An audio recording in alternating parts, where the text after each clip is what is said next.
Oh man, took me some time to find the record button there.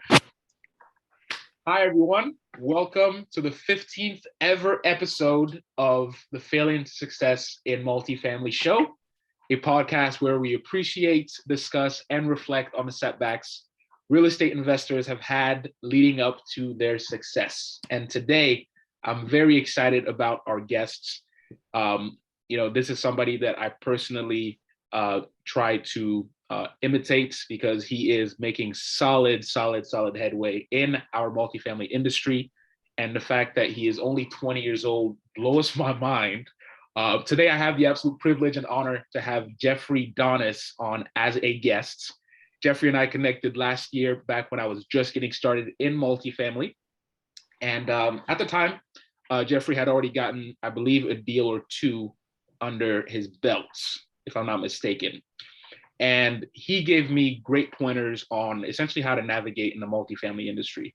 What really excites me about Jeffrey is that he invests with his family and the fact that they're all really young, really hungry, and making massive moves, some of which a lot of people their age wouldn't even comprehend making. The Donnis brothers are currently co-GPs in over 1,000 units, and I'm telling you, they're well on their way for a lot more. Okay, now I'm sure that behind all of the success is sacrifice, dedication, and purpose. So I can't wait for you all to hear their journey, their successes, but most of all, and the reason why we're all here today is their failures as they continue to reach their goals within multifamily. Jeffrey, welcome to the show, my friend. Awesome. That's a beautiful introduction. Thank you so much, Albertini. I'm really excited to be here. I know we, like you said, initially connected. Feels like not that long ago, but it's almost been over a year ago now. So Dude, time great to flies. see both of us. I know, man. And I know you closed on your first deal. And when we first spoke, you were getting into it. So it's amazing to see the progress that you've made in that short amount of time. So you're all obviously killing it. And I'm really happy to be here and share any value that I can with your audience. So I appreciate the opportunity. Man, I appreciate you being here. I know that you're a very busy man. So thank you so much for taking the time. And I'm super excited to jump into your story and your brother's story as well. And frankly, I think I did a pretty poor job at that introduction. So please, Jeff, No. give us a background about who Jeffrey is. Who are the Donnis brothers? Yeah. I'm here on behalf of my two brothers and myself. So thank you for the introduction, and I'll just build off of it a little bit. My name's Jeffrey Donis. I live in Durham, North Carolina. I'm 20 years old. I'll be 21 in September, so I won't be able to say 20 for too much longer. And then in regards to in regards to my twin brother, also 20, older brother's 24. We got into real estate about 3 years ago when we were initially in a single family space. We got started in wholesaling, some creative financing. Initially, we were all college students, just trying to figure our ways out or our way in life, not really understanding what we wanted to do. Eventually, came across wholesaling on YouTube, and that spiraled us into real estate. Fast forward the first year, ended up doing a decent amount of transactions in the single family space. But as lifelong learners, and as the lifelong learners that we all were always educating ourselves as we do today, and we came across syndication. Thankfully, thanks to God, we came across it early on. So ended up just kind of diving into that and realizing that was where we wanted to take our business and be long term. So ended up cutting off the single family marketing, transitioned into multifamily full time. Eventually ended up getting into an amazing mastermind group that has allowed us to get opportunities. And now we've been able to co-sponsor, like you said, on a little over 1,000 units across 4 deals. And now we're taking deals down as lead sponsors. So can't speak too much about it, but we are working on our own deal now that will be the first one as a lead sponsor. So progressing, just looking to now moving forward. In the beginning, we were co-sponsors. Now we're taking our own deals down, which is obviously a different story, but I think it's all part of the process and always learning. So really happy to be here.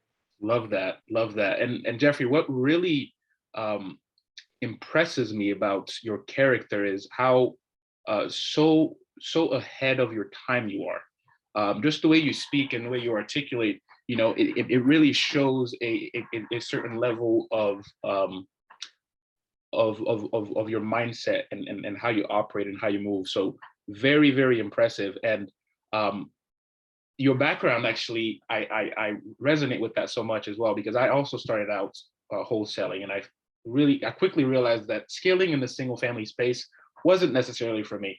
Mhm. And it seems like you and your brothers also decided to take another route, and it's so impressive to see what you've been able to accomplish um, in in deciding to take another route within real estate. Mhm. Now, Yeah. what I would really, really like to know is, give us an idea of where do you currently live, and Yeah. where Yeah. do you currently invest Yeah. in your deals? Yeah, no, for sure. So I live here in Durham with my two brothers. Um, in regards to where we invest, a lot of people have the philosophy of investing in your backyard, which I do think is a great idea, which we do look here in Durham. Fortunately and unfortunately, it is a great place to live and a great market. So there's a lot of competition, which I guess goes into the more unfortunate territory, which it doesn't allow us to find and find a lot of deals that pencil out Mhm. or pencil in. So we are not necessarily forced to go look in other markets, but in order to have the deal flow that we'd like to have, we are looking in other markets like Greensboro, Charlotte, and Atlanta. So we are targeting North Carolina markets mainly, but we are also in Atlanta, Georgia, and Nice. that's really what we're focused on. The reason that we picked those markets was, for one, that's where population growth is occurring right now, and also there's a lot of jobs moving to those areas, and obviously people follow where their jobs go, so that's something that we look for. Yeah. Both of all these markets I mentioned are growing. They're red states here in the southeast, so people are moving there, and also it's landlord friendly, which we really do look for as well. So there's a Absolutely. lot of different factors, but another thing is we were really close by to those markets, so I can drive to Atlanta within 6 hours. I can be there, which isn't like a crazy fast, but if I want to like get there overnight, right, or I can do that versus going to Texas, which would take a lot longer. So Yeah. that's how we came across those markets, Awesome. and we really love them. Yeah. Awesome. I'm a big fan of Greensboro as well, because Greensboro hasn't even reached its potential yet. It sits, Mm, it's well nestled between Charlotte and Raleigh, and it's right in the hmm. middle. And I think you know this as well, Jeffrey. Is they're completing the highway loop that's going to bring such an influx of traffic to the city, and they're also completing the airport. I'm not sure if that's been completed, but that's also about to be finished. So traffic to Greensboro is going to be amazing. And I think the price to rent ratio is Hmm. also really good in Greensboro still. And there's a huge shortage of student housing, and huge shortage of housing in Greensboro as well. So Yeah, awesome. 100%. Yeah, yeah. Very excited about what's happening in North Carolina in general. Yeah. Um, and it's just like a blessing. I grew up here, right? So it seems like almost too good to be true. My brother went to UNCG, which is a university there, Nice. and I was always in Greensboro, and I always played soccer in Greensboro growing up. I played club, so you kind of just like grew up in these really amazing markets. Personally, I know I take that for granted because we know it so well, comparison to like people that have to come here out of state. And we live in the Yeah. state, right? One of the top countries, markets in the country right now is where we just naturally, and not, I don't think it's coincidence, but luckily we actually were born in. So Yeah. we had that competitive advantage in one of Totally. the best markets in the country, which is awesome for me. And I think that's gives our company an advantage compared to other groups coming from A out of state. huge advantage. You have a huge leg up in that, because you know where you invest. And not a lot of people Mm, know where they invest. They just look at high level numbers. No, you know where you invest, which is yeah, exactly. that definitely gives you a great advantage. So you gave us a background of what got you into real estate and how you transferred from wholesaling to Yeah. um, syndication. What really fascinates me is that transition. To me, that was the most challenging part, right? Transitioning from wholesaling to multifamily. Two Yeah. ball games, right? So t- talk to me about that transition, and what you had to do, and who you had to become, and the people that you had to connect with in order to get to where you are. How difficult was that transition, and how did you do it? Yeah. Yeah. Great question. So initially, like I said, we came across syndication through I kind of skipped over the exact way that we found out about syndication. So we were always one thing that we're still doing, and I want to do for the rest of my life is surround myself with people that are better than me. Obviously, I have a lot more to learn. And I think a lot of people tend to get comfortable, or perhaps it's easy to hang out with people and spend time with people that are on almost either like as you level up as a business owner or just as an entrepreneur, typically you kind of outgrow circles. And I'm not saying that's what we were doing, but I always want to be intentional with being in circles where I am the dumbest in the room, which is easy for me to do. To be transparent, I'm like, right, I'm newer, so like, oh, everyone's older than me, and right, like it's just pretty easy to find a lot of intellectually smart and advantaged people in this space. But we were spending time in this one mastermind group, and one individual came on, and he was a developer, but he was syndicating his development deals. I'd never heard of what syndication was before then. He explained what it was, and he gave me this vibe of someone who was doing something that he was truly passionate about. He was doing well. You could tell he had, he was making a lot of money, but he was also passionate about it, and he was truly happy. And I just really like could relate to him in a lot of ways. So that increased my interest in what syndication was. So we started looking into it, and we were like, wow, like we come from no money, low income. Our goal initially was to retire my mother. So like that gives you an idea. As to our background, we don't come from money. We didn't have real estate connections or anything like that. All of this started from YouTube and just a burning desire to improve our family's financial situation and the future generations and all of that. So that's how we got into it, just by wanting and having curiosity. Love that. So when we heard about this gentleman, we were like, okay, he's syndicating these deals and not doing it all with his own money. That kind of rings a bell in my head. Since I can't do it with my own money, I would need to go and raise the money. So I want to learn more about this. So after getting introduced on the subject from him, we started listening to podcasts, YouTube videos on this new topic called syndication, and we fell upon apartment syndication specifically. And we found out that there was this amazing book called The Best Ever Apartment Syndication Book by Joe Fairless. Love So that. yeah. And after like a month maybe of just kind of going back and forth with what we wanted to do, it was probably less than a month. It was probably like 2 weeks.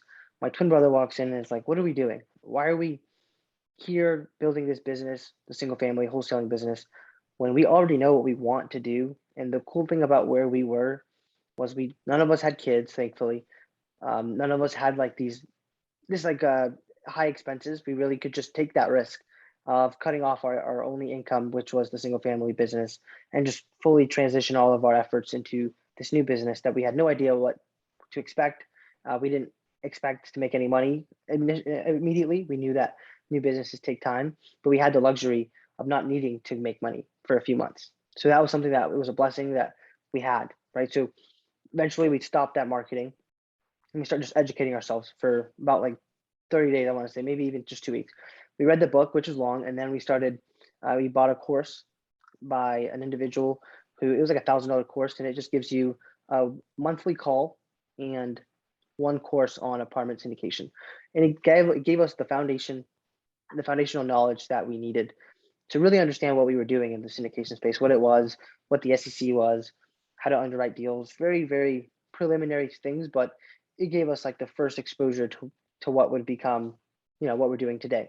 So that's how we first got started. And then fast forward like a little bit more, we just kept taking action. We started cold calling brokers ourselves.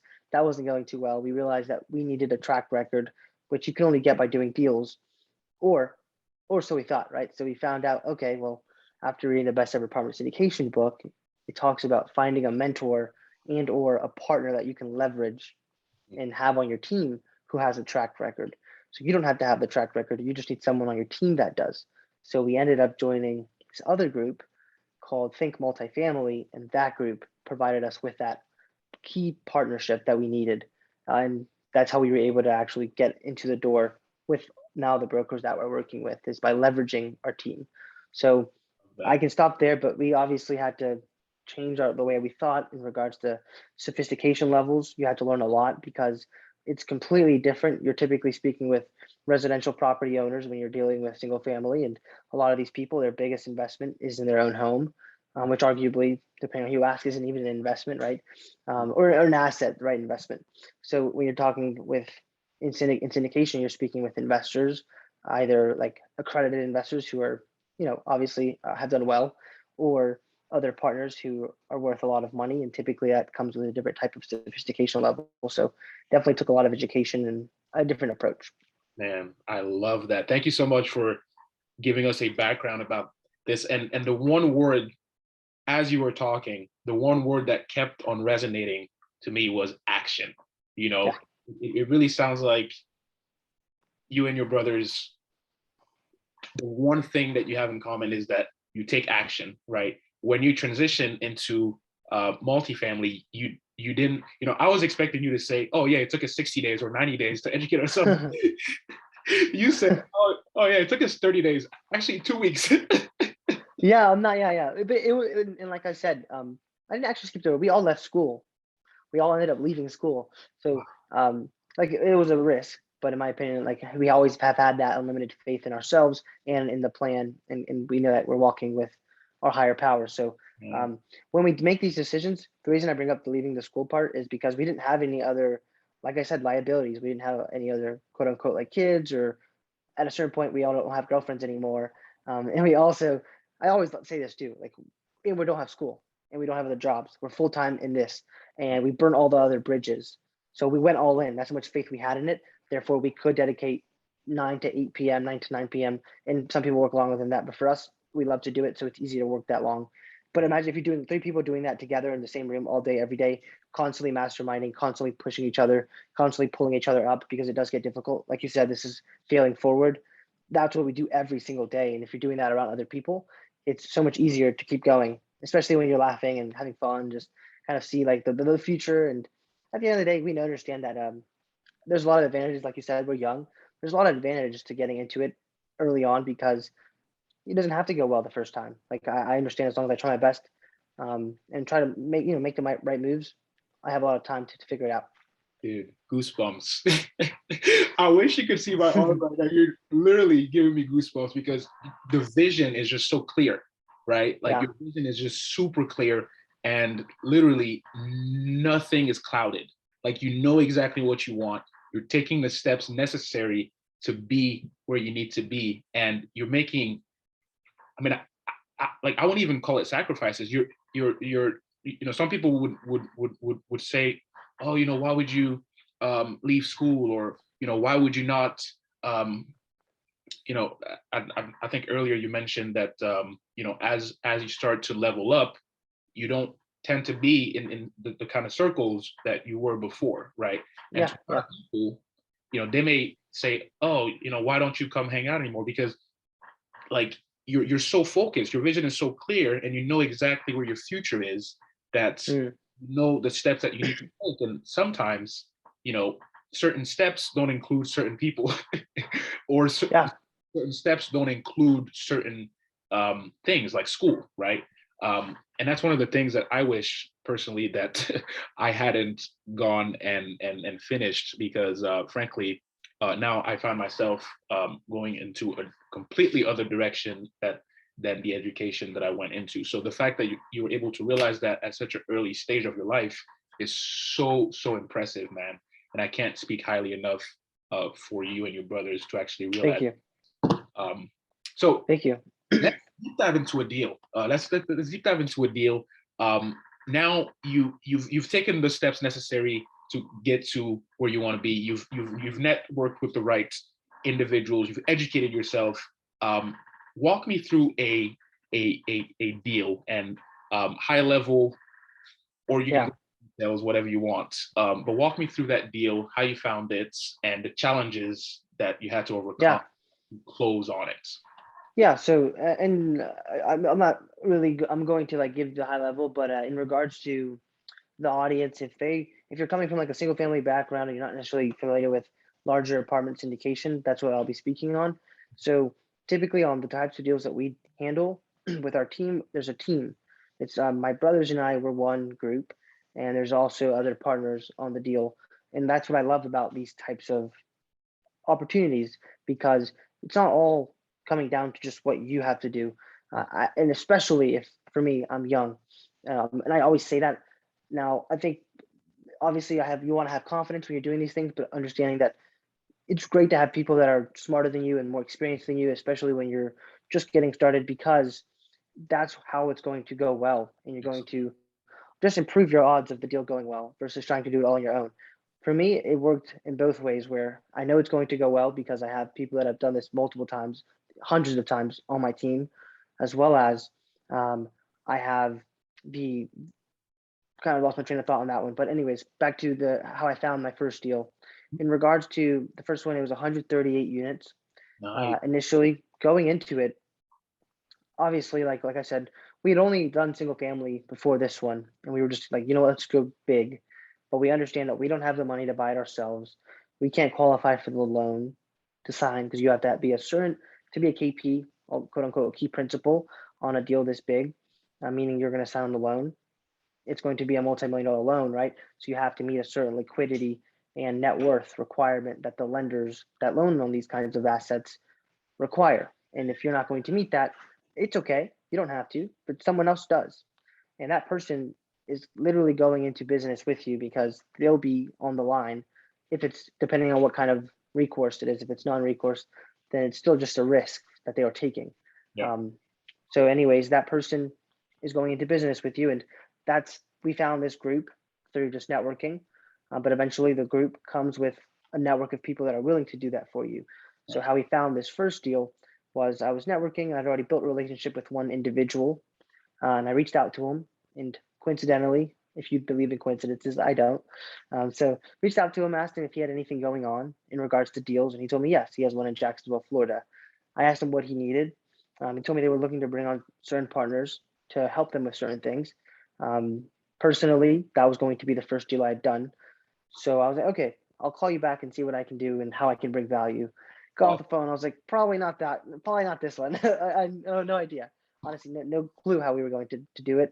Talked to my brothers and we were like, you know what? Like maybe we can't help him, but maybe we know someone that can. Therefore, we can help him. So I'm like, okay, give me a sec. I walked inside because we worked at home. Walked back outside, got on my phone, and I built relationships with other people from other events. I started calling. I had two people in mind. Called both of them. Actually, three. I think two of them didn't answer. One of them did. The one that answered ended up talking to him, and this guy, I knew he was experienced, and I knew he was, a well-known person in the industry that has a great track record. But I didn't know how much of an experience that he had, and how his ability to do things like raise capital and just offer that much more experience than I could bring to a team. So when I reached out to him, I told him, hey, my partner, who maybe wasn't my partner at the moment, but I knew it was going to happen. So I was like, my partner has a deal that we're looking to bring on some partners. I told him about this is my first time I've ever leveraged my team the way I did, and I started doing this from here on out. Still do it every day. I was like, my partner had found this deal in Jacksonville, Florida. Told him a little bit about it, and I said we're also partnering with our other partner, who everyone knows. He's the one that runs the mastermind group, and he has a billion assets under management, over 30 years of experience. And I said he will also be on the deal. He'll be signing on the loan himself. Is this a deal that you'd be interested in learning more about? And he was like, yes. I've actually always wanted to work with him on a deal. I've just never had the opportunity. And here I am sitting like 19 years old.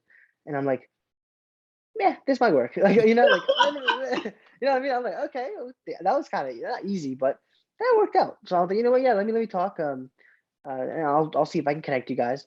I called my other partner and I was like, hey, so just random question. If there was like a person that I could bring on who, could do all these things, has a lot more experience than we do, would there be any way that we could also come in alongside them for making that introduction? Like we'll just find a way to add value, keeping in mind that we're bringing this person on in addition to the overall value that we're bringing to you as as a member of the deal. And he said yes. Like that person, that kind of person that you're describing would be a lot of value to our team. And I did not know him before you, therefore that is the value you're bringing. I'm thinking out loud and I was like, okay, that makes sense. And I immediately made a connection. Fast forward, they ended up partnering on the deal. That guy has done multiple deals with that partner now, and we were able to get a seat at the table just by making an introduction. Now, keep in mind, we didn't have any, in regards to my own money. I mean, we were just scraping by at the time, but we were able to help out with marketing. We're participating in asset management calls, and we're visiting the property multiple times a year, as well as bringing on some of our own investors. And we also brought on this individual who ended up doing all of what I just said, plus doing a lot more because he had that experience.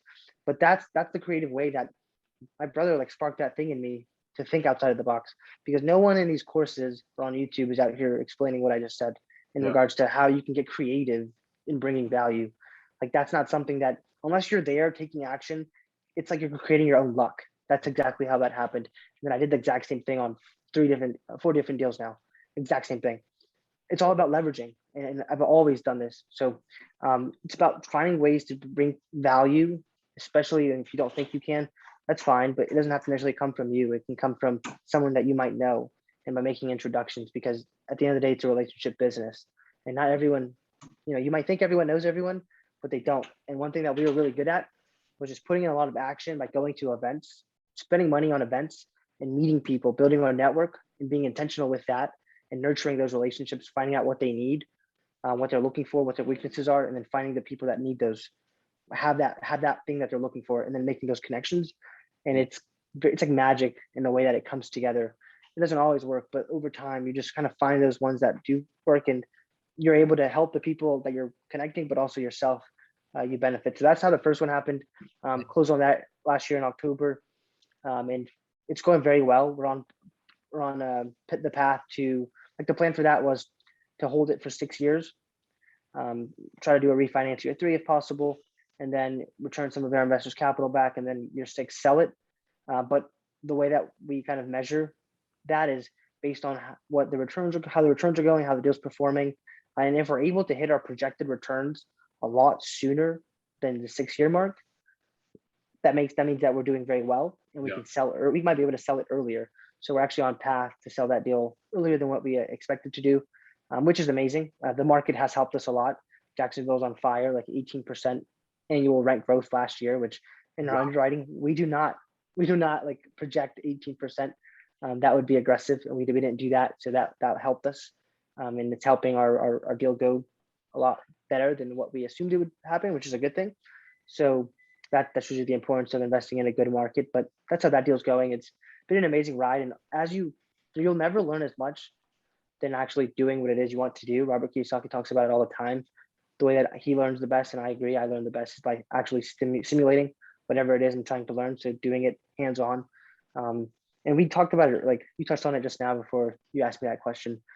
As your circles change, as you you just become interested in different topics and different things, and as you take action, you kind of just start to like run with different crowds, which isn't a bad thing. I think it's not fair or kind of ignorant to say that you aren't allowed to make new friends and to hang out with different people.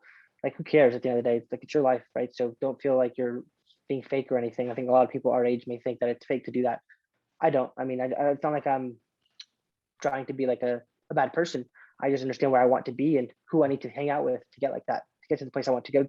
And simply by being in the rooms with the people that are doing what you want to do, it sounds very outlandish. To me, it did.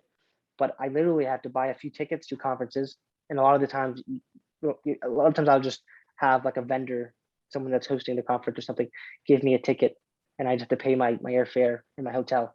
But anyways, let's say you invest, because you are spending money regardless. So you invest in these events, you go and you're surrounding yourself with these people, multimillionaires most of the times, right? That are buying these apartment deals. They're talking about the problems they have, how they're raising millions of dollars, and they'll just have what they'll say out of their mouth is like, "Oh, I raised $2 million on this deal. I'm at like 8 million out of 10 million.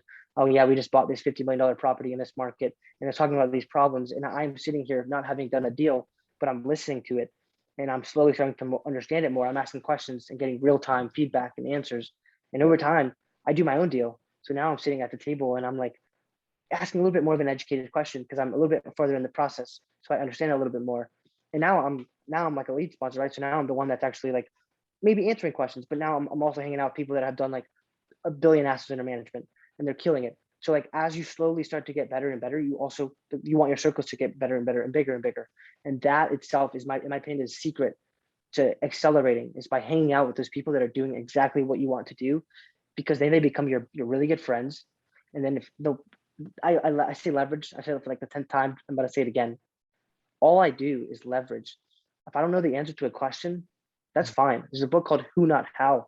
I Yeah. don't need to know the answer to everything. That's about to I'm not say. even, I don't, yeah, I don't even know why people would expect me to know the answer to everything. But guess what? I can get you the answer in 30 minutes or less every time. It's like I have people I can call, I can text, and I get the answer. So it doesn't even matter if I know the answer. I just can get you the answer. And that's what Rockefeller, something like, remember, I don't know if you read the book Think and Grow Rich. People walk into his office and they're like, what are the answers to these things? And they would critiquing him on whether or not he was actually intelligent. He had 4 buttons in front of him, and he just literally was like, "Ask me any question." And then they ask him like these random questions. He'll just click a button. Some specialist will come in and answer the question, and they'll say next question. And Rockefeller's the one that's making all the money, calling all the shots, but he's not the one that knows the answer. And you don't have to at the end of the day. So that's how you can do it, is by leveraging. Especially, it doesn't matter what age you are, what your experience is. It's all about having that mindset. And I think it starts with the books you read and the people that you hang out with.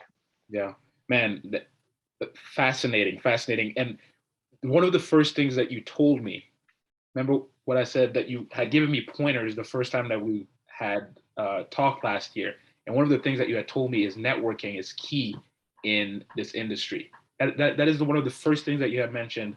And I've stuck with it. I've stuck with it because it is life changing. And it's crazy how it comes together. Like it's hard to explain how it comes together, but when you see it happen, when you see it unfold, like the powers of networking, it's amazing. It's amazing, life changing, really. And who, not how, right? That's exactly what I was thinking the whole time, because like you don't have to know it all. Frankly, I don't want to know it all. Yeah, no. Right? It's like it will be a lot to bear, right? So connecting with individuals who know more than you, right, and then partnering with them is really the way to scale in Yes. life and business, right? 100%, man. And I know I keep talking, but I'd love to add. So, like a lot of the people that I hang out with, they're a lot older than me. Just granted, right? Where in the commercial real estate space, most people are a lot more experienced in life. But some things I am better than them at, and it's not a lot. It's probably like a very small amount of things. But some things are like marketing and understanding like a podcast, how to run a podcast, or how to make content, things like that. That overall, that's how you build a business, is by having a brand. So perhaps we're really good at building a brand, therefore we can attract investors, or I can attract partners, or I can do these other things that they may not be the best at. So by meeting other people, I'm really good at that. I can add that value that they don't have. So it doesn't matter how old you are, it doesn't matter what your background or even your experience. You can be any age. It's all about having some type of competitive edge and advantage, and then finding what that is, and then seeing who in the space that you're looking to break into doesn't have that, and that's how you can offer value. That's amazing. That's amazing. And you're about to go full cycle now. This is going to be the first deal that you go full cycle on. You're about to go full cycle in less time than you had expected. That's amazing. That's amazing. And I can't wait to actually hear and find out how the deal is going to turn out. Jacksonville, Florida, amazing market. 18% year-over-year rent growth. That is absurd. That is doesn't happen. Yeah, that's not normal. Awesome. So Jeff, thanks so much for allowing us to take a deeper insight on how you got into the deal and became those challenges that a lot of people your age or our age wouldn't even know how to break into, right? So the fact that you're able to dissect how to be creative in getting into 100+ unit deal, I think somebody is going to get value out of this. I know personally I have already gotten value out of it. So let's dive into mindsets. This is the third segment of the show, right? Because I think mindset for everything that we do on a day-to-day basis is super important, and your mindset is elite.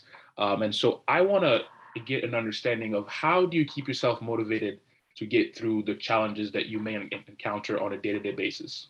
Great question. I love that question. And I think if you ask me that question every 2 months, even like every week, it would change. But right now, my answer, one, and this might sound cliche, but I think motivation is a little overrated. It comes more down to discipline and habits. And I think you build discipline through your habits. So what I do, and I'm thankfully, I've been able to build a routine. Doesn't matter what day of the week, it's the same. So I wake up really early, at 5 a.m. I won't go through the morning routine or the daily routine, but either by having some type of structure every single day, I set this standard for myself, and I have certain things that I do in the morning, like writing down my goals and my affirmations. And also, Robert Kiyosaki talks about this. He says the way that you change your life is by the words that you use and the thoughts that you have. The words that you use is what he said, because you can't even always control your thoughts, but you can control the words that you use. So that the way you change that is by reading, by hanging out with different people that use quote unquote big words, but in other words, hanging out with people that are intelligent, right? So small things like that will change your life. And by staying I would say, because I always get demotivated. Like it's not like I always am high on energy and things like that.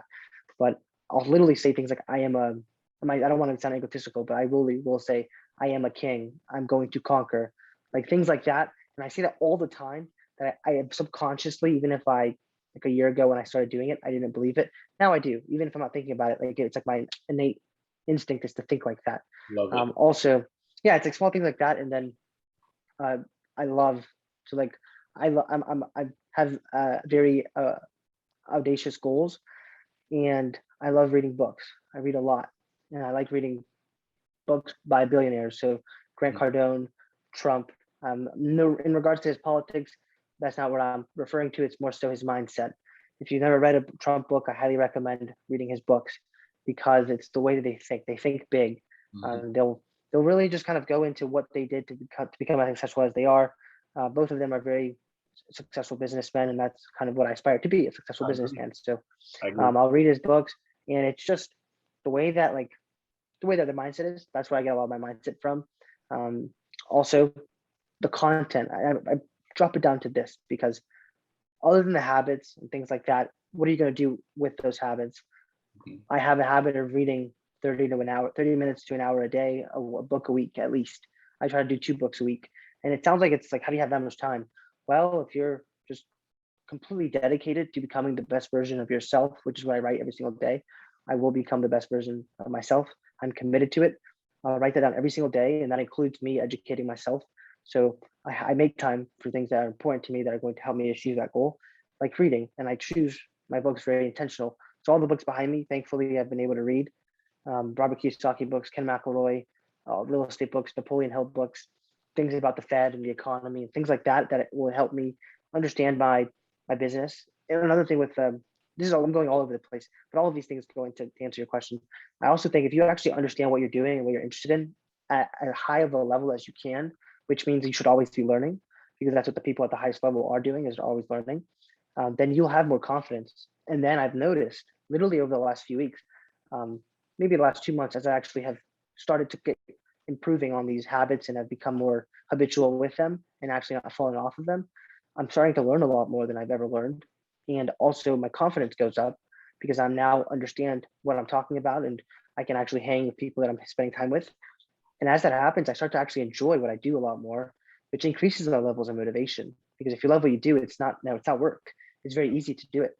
It's like a sport. If you are really good at a sport, it's so fun for me because I love to win. Like I said, I conquer, right? I love to win. I hate to lose. And if I'm really good at it, it increases my chances of winning. Therefore, if I'm smarter and I understand it more, then I'll be more successful at it, which will make it more fun, which will inherently increase my motivation because who doesn't like to win, right? So all of those things. But to give you like a foundational answer and one direct point, I'd say it comes down to your habit and what you do with your time each day.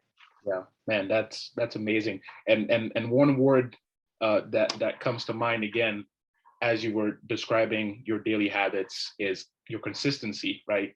It sounds to me like you're a very consistent man, and you take purposeful actions every day to accomplish your goals, and that's honestly something that's not everybody has.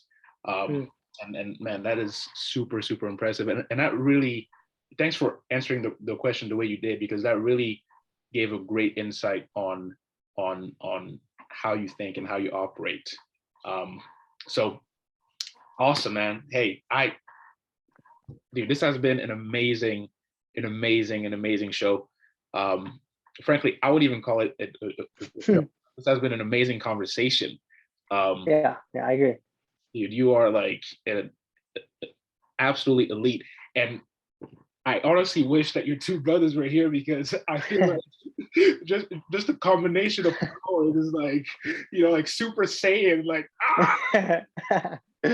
No, we'd just be fighting. We would be fighting, man. You would have loved that. No, I'm kidding. They're cool. Yeah, they're cool. Maybe next time. Awesome, man. So let's I'll get into the final segment of the show. The final questions is finding out more about what you got going on for the rest of the year, and what is one thing or one person that will help your business right now. So let's start with the first question is, what are your goals for the rest of the year? What are the Donnis brothers cooking up? 100%. So currently, I'm looking to close on two more deals that we source ourselves in our target markets in North Carolina, in Atlanta, one in Atlanta, and one in North Carolina. That's the goal. That'll put us at, I want to say, over like anywhere from 1,200 to 1,300 units, and it'll get us closer to our goal of retiring our mother. I want to do that in the next 12 months, and I want to do it the right way with passive income. I will do it the right way with passive income. So not necessarily using active income like on acquisition fees or asset management fees, but rather taking that income and investing it into our own deals and other opportunities that we come across, and receiving the passive income so that we can retire her the right way and forever, versus just having to work and give her the money. And that's not, in my opinion, that's not what we were taught from Robert Kiyosaki. Like, you want to be financially smart and do it for the long term. So that's what we plan on doing with my mom, the two more deals that we plan on doing. And then also just like we are doing something with our tithing as well. So I'm very faithful. It sounds like you are too. You mentioned God a few times. So just continuing that journey of growing. And I didn't grow up as faithful as I am now. And I don't think that's a coincidence. I think things are starting to flourish because I'm more faithful and I'm more in tune with my faith. And I have friends and people in my life that I see that are suffering more than they need to. And I think it's because they aren't walking with faith. And I say faith very vaguely and on purpose. I think everyone needs faith. It's just up to you to determine what that looks like. But one of my goals, and I've never said this on a podcast, but I think it's to help other people get more in touch with their faith so that they can find that missing piece and fill that void that they may not even know that's there. I might see it because maybe I experienced something similarly. So that's something that is my personal goal. For my brothers and I, the company goal is to get two more deals, and also to retire our mom. And we have a lot of investors that we're working with as well. So we're looking to get more investors into our deals so that we can help them get closer to their financial goals, which are for us helping our investors get and build a life by design so that they can spend time doing what they actually enjoy doing. That's amazing. That is amazing. I relate to so much of what you what you just mentioned, and what frankly you're aspiring for. Personally, I'm also doing what I do to retire my mom. Single mom, raised me to be the man that I am. So everything that I do on a day-to-day basis, my why is for my mom, and it's like, it's the same for you 100%. as well. And that's, you mentioned faith. Faith is something that I wrote as my goals for this year, is to be more in tune with my spiritual self. And frankly, I don't think that I've done the best job this year at doing that, but you understand how important it is to be more in tune with your spiritual self. And that's something that I am still working on getting better at, because I know that once I'm in sync with my spiritual self, it's limitless potential. And I'm glad that you understand that as well. So, man, what is the one thing that would help you in your business right now, or the one person that would help you in your business right now? Yeah, I appreciate the question. I think if anyone out there, or anyone in Virginia that is open and looking to partner on deals that I mentioned on the active side, not necessarily, I mean, obviously, if you want to invest, that's something that we talk about as well, but more so on the active side. Happy to have that conversation and see how we can both be of value and have some type of synergy. I'd say that's probably the best person to connect us with, especially if they have the ability to bring equity. Awesome. Jeff, this has been an amazing conversation. Thank you so much for coming on, and thank you so much for sharing such valuable and really priceless insight on how the Donnis brothers operate, and what the mindset is like, and what the vision is like. Because frankly, to be at your age, as I mentioned when we were off camera, to be at your age and doing what you're doing, people just don't comprehend the level of commitment and the level of sacrifices and the mindset that it takes to do it at such a young age. And the fact that you're doing it, man, I applaud you. Thank you. And dude, like 10 years from now, like, oh my God, it's gonna be heaven. So final question for you is, where can people connect with you? Yeah. So we have a checklist if you're interested in just having a better understanding as to what to look for and how to vet an operator before you invest in any type of opportunity in real estate. You can visit the link www.donisinvestmentgroup.com/checklist. Feel free to visit our podcast on all podcast aggregators at therealestatemonopoly.com. You're happy to check us out on social media as well at Donis Brothers on every platform. And then if you want to follow me personally, it's just at Jeffrey Donis. Beautiful. And I'm going to put all these links in the show notes. Jeff, thanks again so much. Guys, it's been Jeffrey Action Taker Donis and Albertini Colin signing off. Hopefully I can find the stop record button.